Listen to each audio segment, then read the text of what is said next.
All right. Well, in the countdown to ADA, I was brought upon this person, this awesome person, Cheri Srour, who, if you follow Because I Can, the hashtag, she's the creator of it. She is someone that was diagnosed with an autoimmune disease at 18 years old, right out of high school, by the way, but that didn't let her stop her. And she's on my show right now to tell us her story. Cheri, first of all, thanks for joining One Leg Up with Alex Garrett.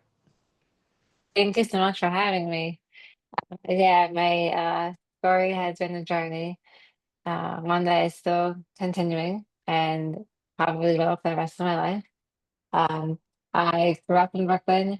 I still live in Brooklyn, and I was a healthy child. And right out of high school, and I was 18 years old, I was diagnosed with an autoimmune neurological disorder where my nerves pretty much attacked my body to a point that I was completely paralyzed. I couldn't walk, I couldn't talk, I couldn't breathe on my own, and I had to learn how to do everything all over again. And I had a second chance at life.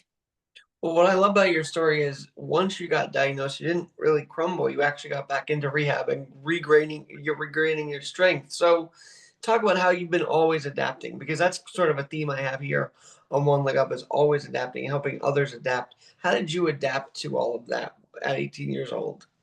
So truthfully, at first I did crumble. I was 18, I was still very much of a child and not fully understanding the scope of what was ahead of me. And I did have a point where I did actually surrender and give up and just said, okay, God, I'm ready for you to take me. It is what it is. I understand the circumstances.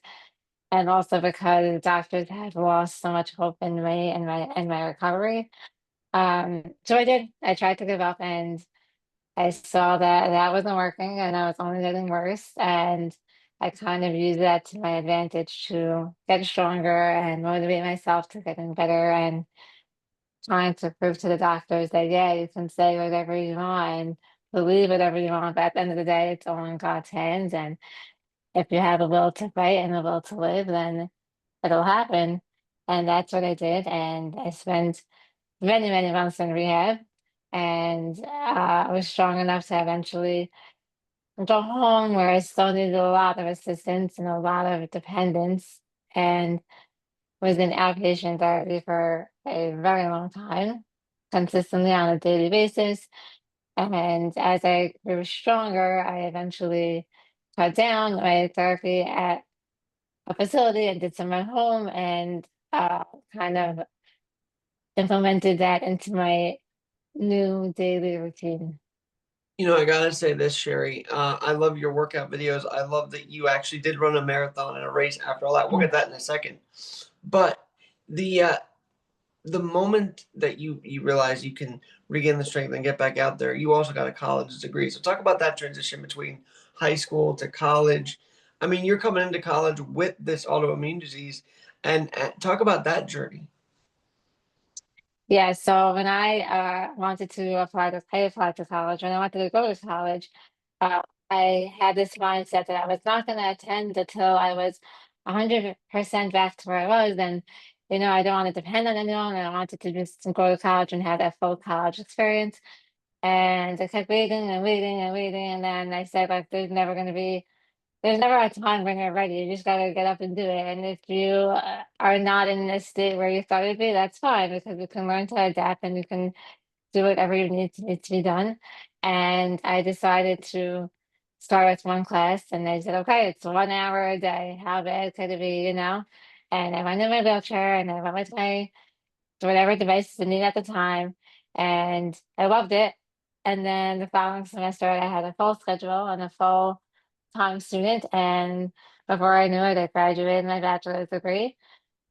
I took some time off to figure out what I wanted to do with that. And then I decided to go into social work and I got my master's in social work. Very cool. That's awesome that you've been able to do both. And we're catching you right before your day job today. So this is Yeah. great. Cheri, I gotta ask this. You did mention the wheelchair, and I believe you also use a walker. There's different kind of mobility you have. We're at 35 years of the ADA, and as someone who had to adapt and utilize the power chair, the wheelchair, and the mobility, I asked you off air, or we tried our first recording, and I asked this in the first recording about if the city of New York was the perfect place to adapt, was accessible of, and you said no. Tell me how New York City is or is not accessible for you. Yeah, it definitely can use some work. It definitely has a lot of obstacles. To a point that I've now learned to, research where I was going beforehand, find out if it is ADA compliant, if there's stairs, if there's an elevator, if there's a ramp. Uh, Many times if I'll attend a venue, I'll reach out to them before and just say, hey, listen, I'm coming. What's the protocol? How do I maneuver myself? It's unfortunate, but it needs to be done in order for me to have a fun experience. There are many times where I'll go to a venue or I'll go to a place and I'll say like, no disrespect, but here's a suggestion of how you can improve, your accommodations, and it'd be so helpful not just for me but for others. And I feel that it's so important to, raise your voice because a lot of the times it's not about the intention, they just don't realize it. And if I can help educate them and help others, like why not? When I went back to school, I actually wanted to be as independent as possible, and I was on a larger campus where I had a class in building A and then I had a class in building B within a 5 minute, stretch to get there. And I actually went to the disability division and said, this is my schedule and I would like to be as independent as possible. I would like not to have someone come and push me around or, just get to where I need to be. So we actually rearranged my entire schedule to have all my classes in two buildings that were adjacent to each other, and then end up creating this program, helping others, have this option too. And they were so thankful for it because they didn't realize that it's a complication.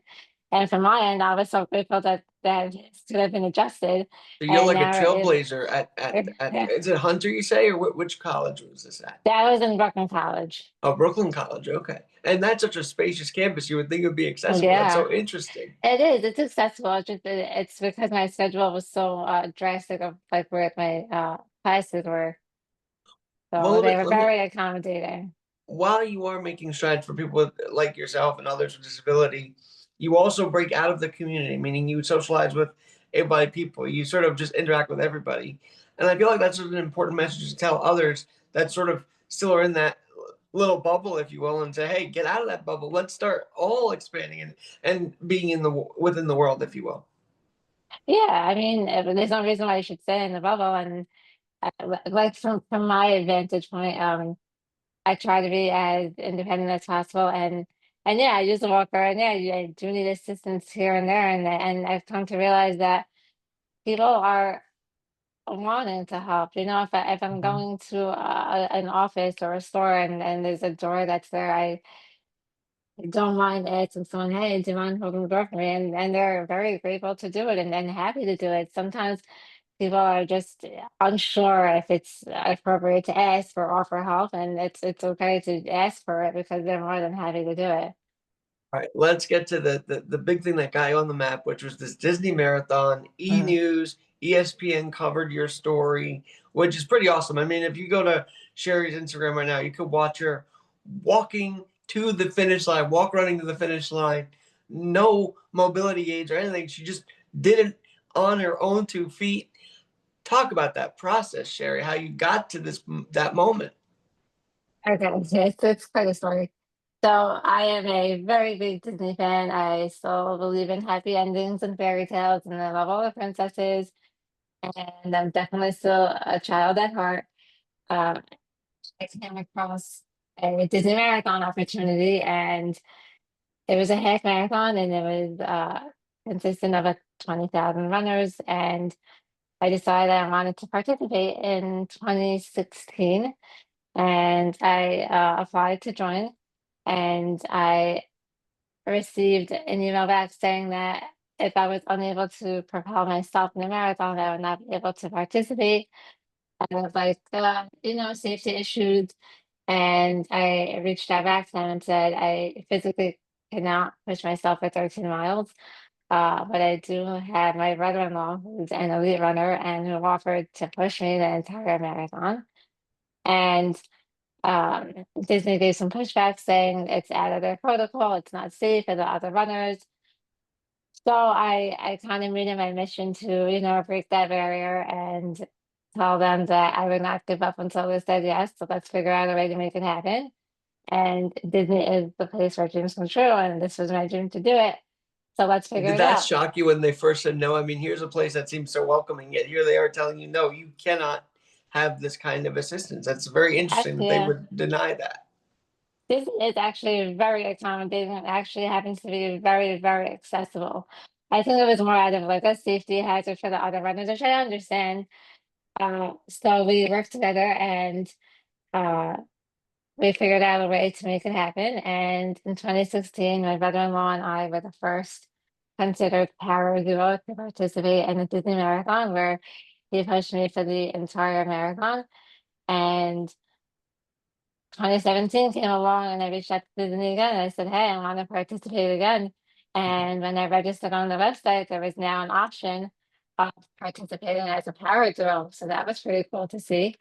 So in 2017, that was our next goal and we accomplished it. And by the finish line, I pushed myself across the finish line. And then in 2018, I was growing stronger physically and I decided to train and surprise everyone.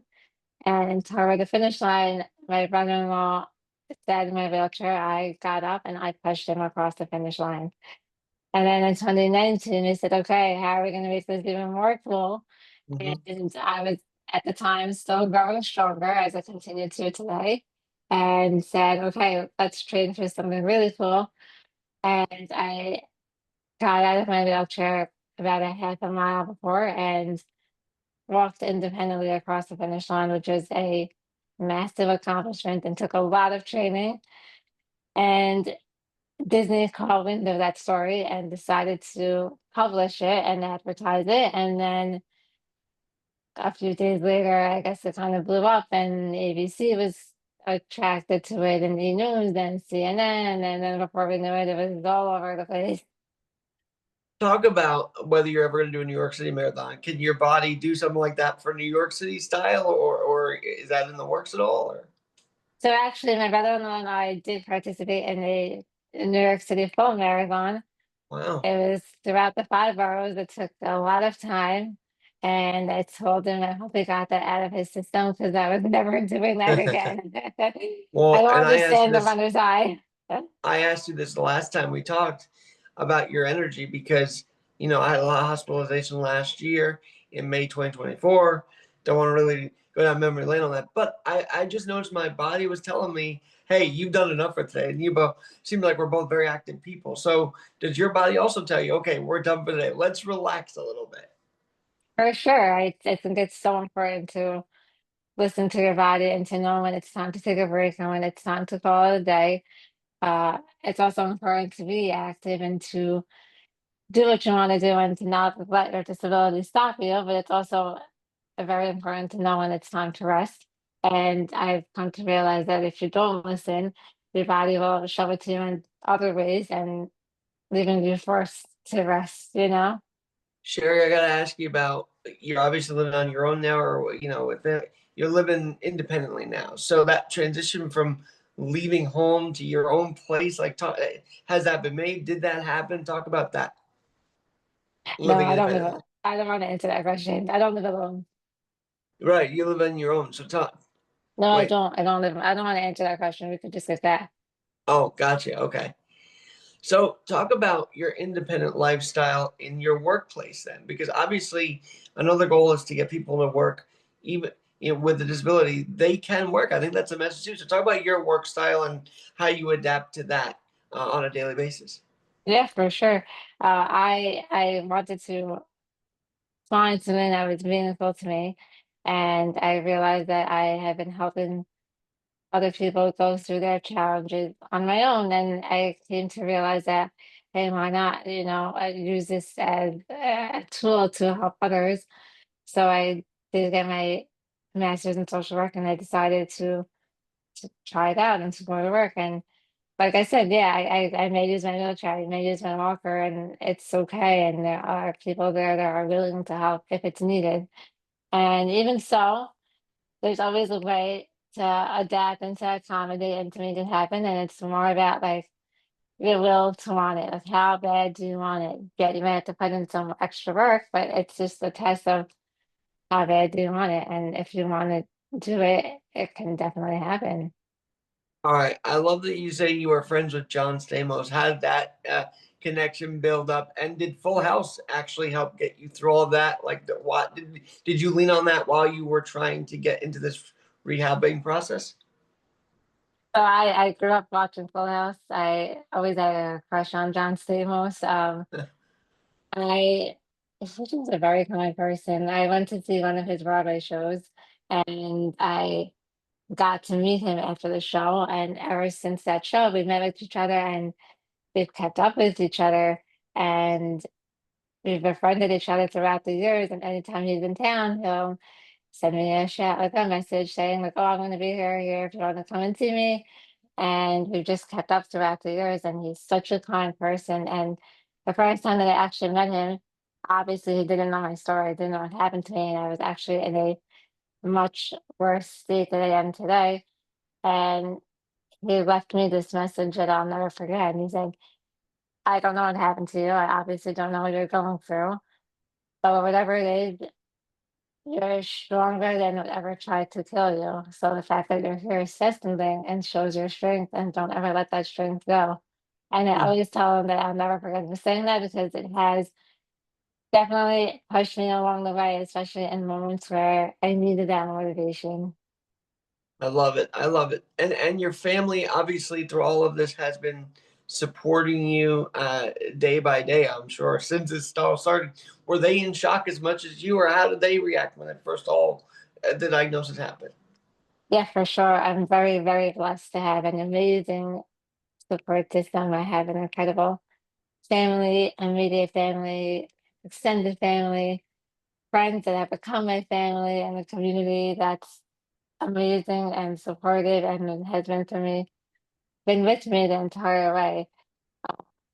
When I was first diagnosed, I don't think that I or anyone else understood the magnitude of it, and it just happened so quickly. And once we realized and I was getting much worse, they never left my side. My friends never left my side, even when I was in the ICU, and I specifically asked for no one to come and see me because I did not feel well physically, mentally, emotionally. I just didn't want to be near anyone, and my friends didn't let them stop them. They dressed up in scrubs and came in, marching around and dancing around, and they Wow. knew I needed it, even if I didn't realize I needed it. And they had never left my side, continued to never leave my side, and I'm very blessed. And I know that I'm blessed, and I always try to remind myself how lucky I am. And truthfully, do not think I would be where I am today without their continuous support. I love it. And I love your optimism and positivity. We need something like that as we hit ADA 35 because I do feel like some people, I don't want to say sit in the disability, but they don't expand beyond that. They sort of live in it and they let it define them. And you're not letting it define you. You are out there kicking ass every day. And I know it took a long way to get to that point. But for those that may be upset they're disabled or whatever, but how do they find that road to not not be upset, but just drive them to go further? Uh-huh.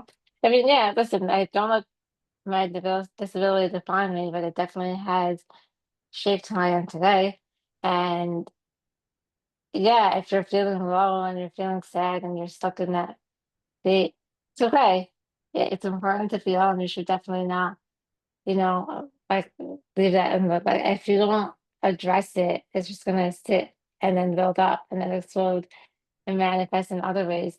So definitely feel it, but just, don't sit there too long, because the longer you sit there, you're missing out on all the things that you can experience. So that's pretty much also why I started a Click Can page of just, showing the world that, yeah, I have a disability and I may have some challenges, but everyone does. Everyone has their own, their own crap to deal with. And it's okay. And just to know that we're all here, we're all ready to help, and we're all, trying to live this thing, this whole life. And as long as you find a way to do it, you can definitely achieve it. All right, I gotta ask you this: as a social worker, do you work with both able-bodied and disabled clients? Like, what's the clientele range? Yeah, I actually do. But I actually specialize in trauma and work with children. Oh, Uh, I think that I subconsciously chose that because I can relate to it very well. I was a child, I went through trauma, um, and I think that, but especially for children, I mean, people are always saying, "Oh, children are so resilient," and then you find out 20 years later that this person is in therapy for trying to address what happened in their childhood. So I don't know how resilient they truly are, but they definitely have a special spark in them. And if they're going through something or need some assistance, I'm so happy to be able to want to show them and remind them of their light. I love it. I love it. Cheri, this has been awesome. One last a couple of things here. Why did you start the Because I Can campaign? Because that's sort of my pitch to me was from Steve Cohen. Thanks for him for introducing us, by the way. But why Because I Can? What was that something you woke up and today I'm gonna start using this? What was the motivation for using that specific hashtag? So I went back to college, like I mentioned earlier, and I have noticed that I was bumping into old classmates from high school or really just anyone, and I saw the remorse in their eyes, and they felt so bad for me, and I was just thinking to myself, like, oh, why do you feel bad? Like I'm not just happy, I'm the happiest I've ever been. So I kind of use that as fuel to sort of start this Because I Can page, which happened by accident. And I wanted to show the world that, yeah, I may have challenges that are visible to the naked eye, but it doesn't mean that I can't live my life or be happy. So I started this model of I may not be able to do the things you do, but what I can do will surprise you. And it just exploded into this campaign that show the world that, yeah, I may have some challenges, we all do, but it's okay and you're not alone. And whatever you get from this page, I just hope that you see it and decide not to give up. Cheri, as an athlete, like doing the running myself for 30 years or so, I have to ask you this. Were you playing sports before all of this autoimmune disease? Were you active like that in the sports world, in the running world? And then, refinding yourself after the diagnosis must have felt like even a bigger accomplishment, not just crossing the finish line, but getting back to that state of athleticism, if you will. Yeah, so I didn't, I was not a sports or tomboy. I was very much into dance. I was dancing my entire life. I was always in dance classes and dance competitions. So uh, that definitely took a toll on me. I actually don't really talk about it much because it hits such a personal spot. And it's something, as happy as I am today and how much I am grateful for where I am today and how much I have achieved and continue to grow stronger. That's something that I hope never leaves my memory because as much as I can dance today with adaptations, it's not how I was before, and that's okay. It's just something that I will forever miss, and hopefully one day I'll get back to it. Now, I know you want to think you have a lot of doctors that help you through this, but also you were maybe listening to your body's warning signs, and not many people do that, right? I mean, were there warning signs before the diagnosis happened, or how did you listen to your body with all of that when it first happened? Yeah, it's actually something I don't talk about much also, but it's okay. I did not feel right one morning, and I did call the doctor, and he said, "Oh, maybe it's just you're coming down with the virus, or you're getting the flu, or just they just brushed it off." And I, I said, "Okay," and he's right. And after a few days, I kept deteriorating, and to the point that I needed to be hospitalized. And I've noticed that it's really, really, really important to listen to your body and to advocate for yourself. And if something doesn't feel right, go with it and seek other help.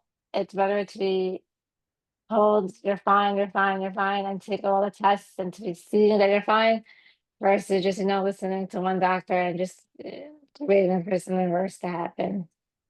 All right, you live the experience where the ADA is necessary, right? The accessibility is necessary. But we're 35 years in. What can be done to make it more accessible? As we said earlier, it's not all accessible, but what do you think can be done?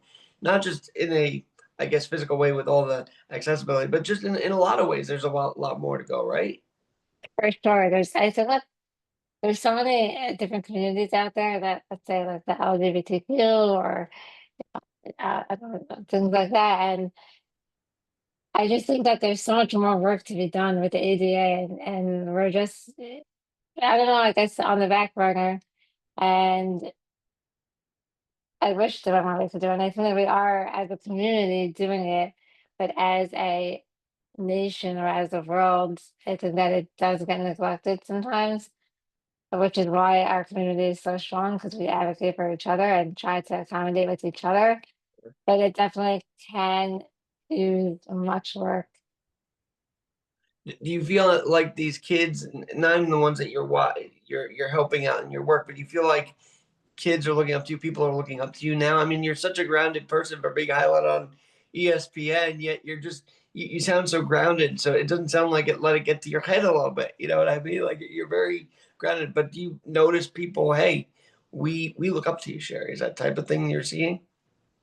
Yeah, I definitely get stopped here and there, and from adults to children, and say like, thank you for your page. I really do inspire me, and I don't let it get to my head because the reason why I continue to, share my story is because I want others to see it and know that they're not alone, and know that there is a light under the tunnel, and know that uh, you can look at, like, use my story to, as your inspiration to do whatever you want to do. And if you're ever feeling stuck, I hope that you see it and say, okay, if she can do it, so can I.